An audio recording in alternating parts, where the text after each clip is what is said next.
It's such a sudden and unjust end for poor Meg. Barbara Payton's agent should have demanded a final gasping close-up or something.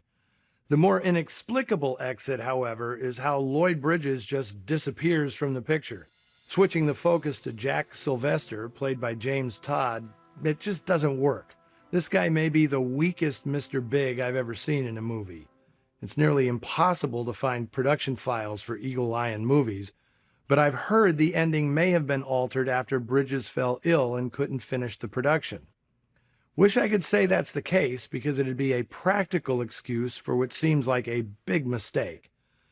But Richard Fleischer's files reveal that the script was actually structured this way, an inexplicable gaffe since the audience has absolutely no investment in this Todd character, and his death scene, well directed as it is, has no emotional impact. Sparks, yes, but no fire.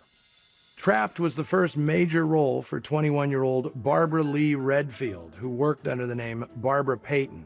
Back in 1945, she'd married a decorated fighter pilot named John Payton, and the couple moved to Los Angeles so he could study at USC on the GI Bill. Barbara helped pay their way, working as a model.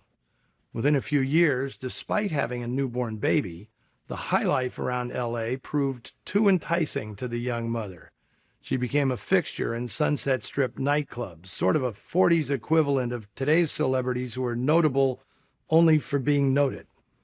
One guy who noticed was Universal executive Bill Getz. He signed Payton to a contract despite her having no resume.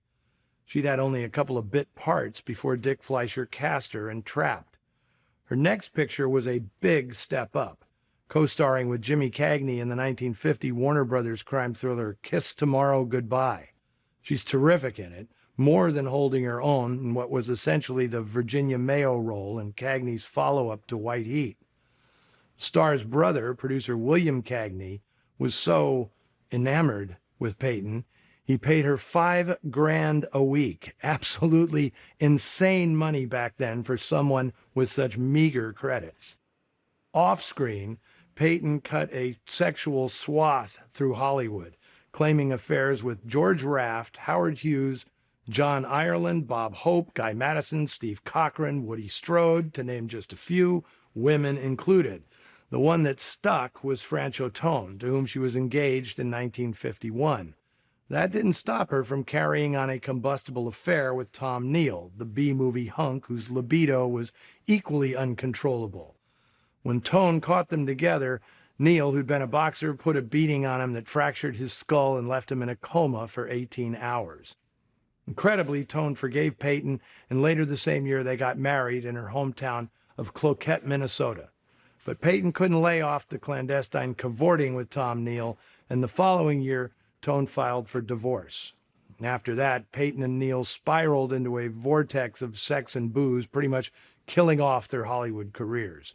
They did roadshow theater together, including a stage version of The Postman Always Rings Twice, with ticket sales based entirely on their salacious notoriety. Payton did make a few more films, mostly in England.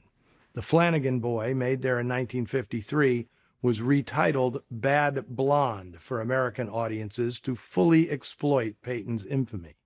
Now, all of this happened in a 3-year span, which also included Payton making Bride of the Gorilla with Raymond Burr.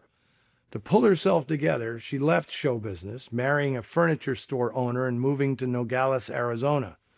But she was back in L.A. by the end of the 50s, a full-fledged booze and drug abuser, passing forged checks and being busted for solicitation on Sunset Boulevard. In 1963, she accepted $1,000 to drunkenly dictate a tell-all autobiography called I Am Not Ashamed. After reading it, Barbara Stanwyck reportedly said, well, she damn well should be. Disdaining rehab, Payton declared, I would rather drink and die. She got her wish on May 8, 1967, dying of heart and liver failure at 39 years of age. Next week, I'll be back here at Bar 355 in Oakland with another slice of sordid cinema. Be here for the Noir Alley premiere of Naked Alibi, featuring film noir favorites Sterling Hayden and Gloria Graham. Until then, see you in the shadows.